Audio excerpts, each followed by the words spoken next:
All right, ineffective task lists. So, the to-do list, the wife says, must you write on your hand? And the husband says, I prefer to call it my wet erase board. So, that's what he has found to be his most effective to-do list. Probably not going to work for a lot of people, but it does illustrate the idea that different things work for different people. Some of you probably use task lists. Some of you probably use the to-do list in Outlook. Some of you may use an app.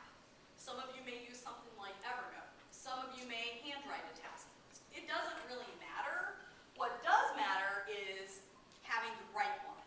So the problem is lack of a master list, both projects and tasks on the same list, and I'm going to come right back to that, and then not having it visible enough. So here's the thing. You've got projects, you've got routines, you've got tasks. And we talked about projects and tasks a little bit earlier when I referred to the garage. Routines are things like at home it might be you have to put out the garbage every Wednesday. Probably not something you have to put on your calendar. Might be. You might need a reminder, but probably not. At work, maybe it's you have to turn in your hours every Friday. Again, probably not something you have to write down. You may have to, and if it's only once a month, you may have to because that may not be enough to remember. So making sure that you know that difference, though, between projects, tasks, and routines is going to help you because you may actually need two lists. You may need a project list and a task list.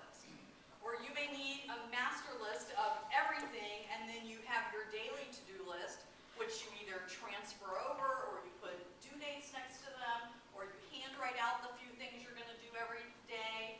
One of the biggest problems people have is that they put projects on their to-do list, and then they're discouraged because they never get to check anything off, because it's a long project and it takes a long time to do and multiple steps. So you want to make sure that you have good control over that. The other thing is not planning your day so that the appropriate number of tasks fit into the number of hours you have.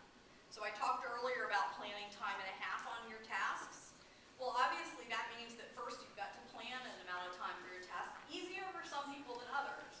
So it may be something that you have to play with, that you actually have to say, well, I think this task is going to last 30 minutes. And you may have to set a timer and say, oh, that was really accurate. Now I know how long that takes.